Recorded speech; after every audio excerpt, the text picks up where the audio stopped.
Hello, എല്ലാവർക്കും നമസ്കാരം. Ruby ടീച്ചറാണേ.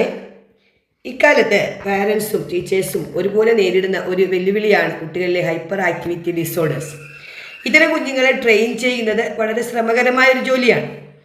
കുട്ടികൾ പൊതുവെ വികൃതികളാണ്. ശരിയായ ശാരീരിക മാനസിക ആരോഗ്യമുള്ള എല്ലാ കുട്ടികളിലും ചെറിയ തോതിലെങ്കിലും കുസൃതി ഉണ്ടായിരിക്കും. ചില കുട്ടികളിലെ ഇത്തരം പ്രവൃത്തികൾ വെറും വികൃതികളാണ്. ADHD അഥവാ അറ്റൻഷൻ ഡെഫിഷ്യറ്റ് ഹൈപ്പർ ആക്റ്റീവ് ഡിസോർഡർ എന്ന അവസ്ഥയാണ്. അവരുടെ ബ്രെയിനിലെ രാസപ്രവർത്തനത്തിൻ്റെ ഏറ്റക്കുറച്ചിലുകളാണ് ഈ അവസ്ഥയ്ക്ക് കാരണം. വീട്ടിലെല്ലാ മക്കളും ഒത്തിരി അറ്റൻഷനും കെയറും ഒക്കെ കിട്ടി വളരുന്നവരാണ്.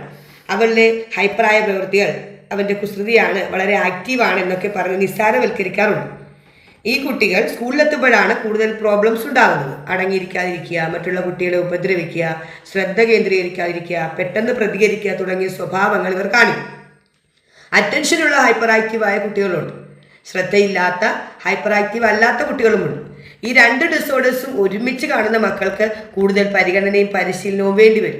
ചിലപ്പോൾ മെഡിക്കേഷനും തെറാപ്പിയും ഒക്കെ എടുക്കേണ്ടതായും വരും. ചില പാരൻസിനോട് ഇത്തരം ഡിസോർഡേഴ്സ് ഐഡൻറ്റിഫൈ ചെയ്ത് നമ്മൾ പറയുമ്പോൾ അത് ഉൾക്കൊള്ളാൻ മടി കാണിക്കാറുണ്ട്.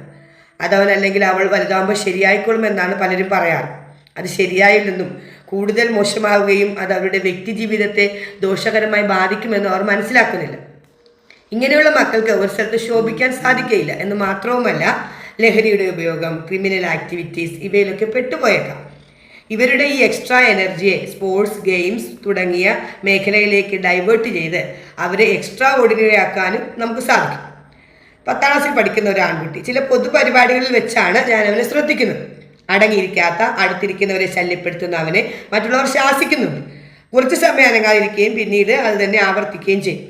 അവനുമായി മനഃപൂർവ്വം പരിചയത്തിലാവുകയും ഈ സ്വഭാവത്തെക്കുറിച്ച് ചോദിക്കുകയും ചെയ്തപ്പോൾ അവൻ അടങ്ങിയിരിക്കണമെന്നുണ്ട്, പക്ഷെ പറ്റുന്നില്ലെന്നാണ് അവൻ പറഞ്ഞത്.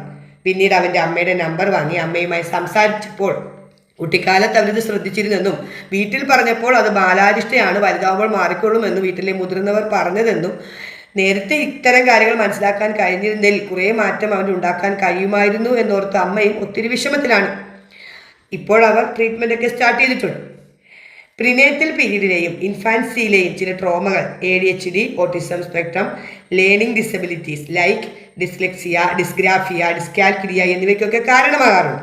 ഏർലി ചൈൽഡ്ഹുഡിൽ തന്നെ ഇത്തരം ഡിസോർഡേഴ്സ് ഐഡൻറ്റിഫൈ ചെയ്യുകയും ശരിയായ പരിശീലനവും ആവശ്യമെങ്കിൽ ട്രീറ്റ്മെൻറ്റ് നൽകിയാൽ ഈ മക്കളെ കുറേ കൂടെ മികച്ചവരാക്കാൻ നമുക്ക് സാധിക്കും. അധ്യാപകരോ അറിവുള്ളവരോ മക്കളെപ്പറ്റി പറയുമ്പോൾ കുഞ്ഞിൻ്റെ നന്മയ്ക്കാണെന്ന് കരുതി വേണ്ട മുൻകരുതൽ എടുക്കാൻ നമുക്ക് ശ്രദ്ധിക്കാം. നന്ദി. എല്ലാവർക്കും നന്മയുണ്ടാവട്ടെ.